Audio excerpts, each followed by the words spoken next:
Signing out, ES News, Ande Emilio, NY. Ande Serrano. Last I spoke to you was at the Leo Santa Cruz card. Catch everybody up, man, everything that's been going on in your career. Well, I defended my 126 pound, my featherweight title then, and then I fought again October 18th in Puerto Rico, and I won another division there, 122, so now I'm a 5-time world champion in 4 divisions. Is that something unprecedented? Can you elaborate on how special that is in women's boxing? That's very special. I'm actually the second female to do so in the world.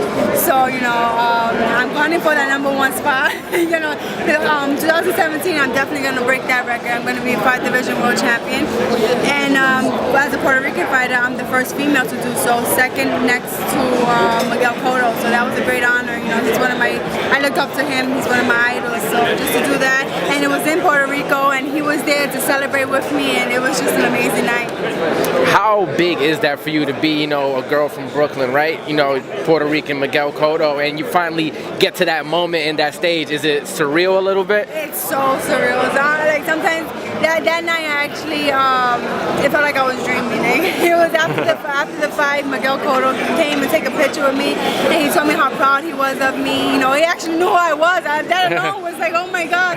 But just to be next to him as one of the elite Puerto Rican fighters is just amazing. We have hell of a talent in Puerto Rico, and just to be one of them, to be one of their champions, is just amazing. And I just want to continue to be their best champion, and as a female, just to break down more barriers for all females coming up. I saw that Canelo gave you a little shout out too. Yeah. Where was that at? What's the backstory behind the picture of you and Canelo? I actually fought for the WBO convention that week, so that was the award ceremony. I actually won Female Fighter of the Year. So yeah, after that we took a picture together, and I forgot about it, because we take pictures with everybody, and he tagged me on Instagram. I was like, oh wow! I was like, wow, I was so happy for that, and thanks to that, we got a lot more followers and a lot more people, who can see that, there's girls out there's female fighters that are decent looking and can fight. So that was a great opportunity for me, and just to be alongside with another great champion, it was great. I saw you here with Rosie. Is that your first time meeting her? No. All right, go back, right? Yeah, we met a couple of times. I actually did her show a couple of times. She has a talk show with her cousin, the Sixto Ramos show. So I was actually on it a couple of days ago. I was her surprise. So it was, weird. What kind of boxing talk do you guys get into? Both being Puerto Rican, Brooklyn, and all that. Not much. She just wants, to see female fighters. She knows that we have the ability, we have the talent, and she's a great. She speaks well for us women, and she tries to push it as well. And she tries to get these men get these girls on there. Not as a Puerto Rican female, but as a female in general. And now the big fight that people whisper about in the backgrounds is you and Heather Hardy. I know you guys are friends, but is that something that can happen at some point in Brooklyn? I say another name. Heather's a good friend of mine, and that's not inside for me. We're very good friends. We help each other out in sparring, and we're like sisters. I call her my adopted sister, so that's not even in my mind. I think he was gonna say another name. Go ahead, let's talk about that then. Go. I'm supposed to be fighting here January 14th. So on this card? On this card, and at the Barclays Center. So it's gonna be a great card with great fighters.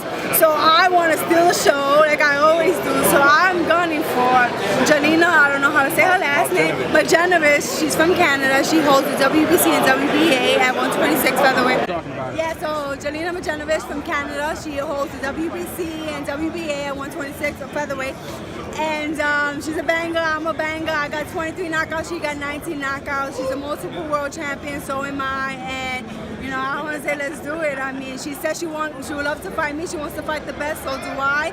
And why not here showcase it on Showtime, where we can put on a hell of a show for the fans and show that females can fight, because I know she can fight and I can fight, so it's going to be a great showdown. So if she's willing to do it, let's do it. I mean, we have the opportunity. Let's just have the negotiations started with that already, or? I think so, but I mean, I just stay in the gym, and I continue to train. My manager, my trainer deals with all that stuff. So I just train for whoever they put. But that's definitely a fight I would love to have. I would love to get some fight predictions from you on some big upcoming fights this weekend. Andre Ward, Sergey Kovalev. How do you see that going? Some of your expertise? I'm a Ward fan. I love his dedication to the sport. I love that he hasn't lost since he was 12 years old. That's one of my things. And I love that he can switch it up. He can brawl. He can fight. So Kovalev is a great fighter as well. So it's like a heads up. I mean, it depends on who shows up that night. Styles make fights. So it's just, it's a 50-50 fight. I know you might be a little bit biased with this one, but they just recently announced Danny Garcia, Keith Thurman. Yes. So give us a little play-by-play on that. I think it's a 50-50 fight, but a lot of people are counting Danny out. So do I. I mean, I love my Puerto Rican fighters.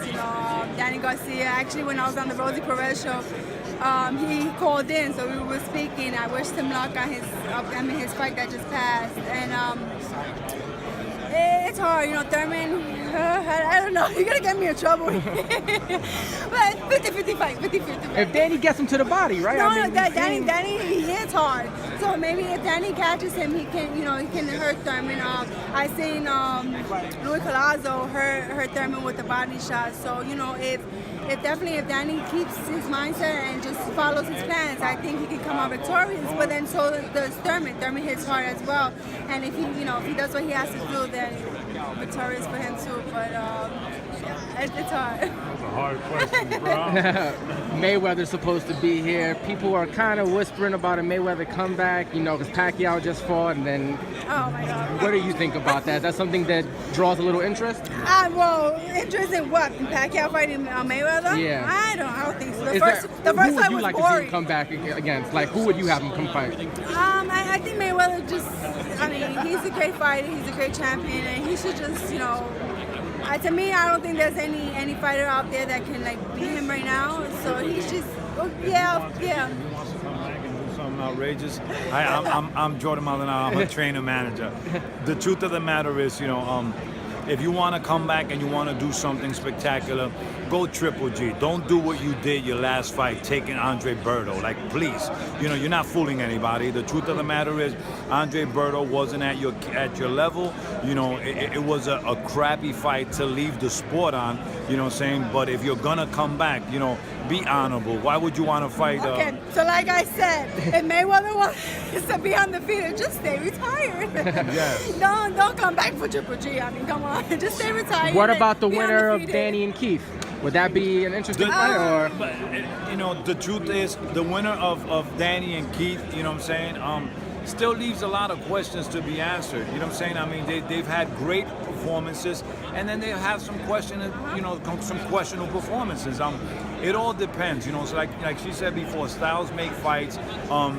Against each other, if they look good, still doesn't mean anything. I've seen Keith Thurman look flat, crappy. I've seen Danny look flat, crappy. I've seen them both look good. So with fighters like that, you never know until the fight actually happens. You know what I'm saying? Once you see them in the ring, you're like, okay, he's on today. Other times that he's not on today. What boxing needs is consistency, great champions like Triple G. You know what I'm saying? Triple G at his worst has a good day. You know what I'm saying? That's who you want to, if you ask me about Triple G, I'll tell you I don't know if there's anybody that can actually beat him because he is consistent all the time. When you have a fighter that's hot and cold, the question lies in, which one is showing up. So, that sums that up. Floyd and Conor been going back and forth the last 2 days. No. Is that something that anybody cares to see? I mean, Floyd wants to fight. He said publicly he wants that fight with Conor. But who doesn't want to fight Conor? Conor's not a boxer. That's like me saying, I want to box Michael Jordan. What does that mean? You got one guy that has limited hand skills and relies on, he looks okay against other MMA fighters, but by all means, he's not a boxer.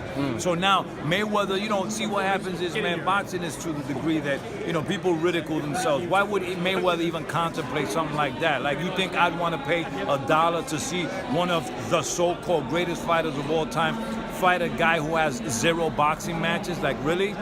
Who's going to pay for that? If you're going to steal my money, you better off just come and I'll give it to you. Don't steal it on that way. Would you ever transition into, a mega fight with like a Ronda Rousey or something like that? Yeah, I've thought about it. I've been practicing my kicks. I've been training with my coach, who's a 3-time kickboxing world champion, Luis Ruiz, and you know we've been working on it like 2 or 3 times a week.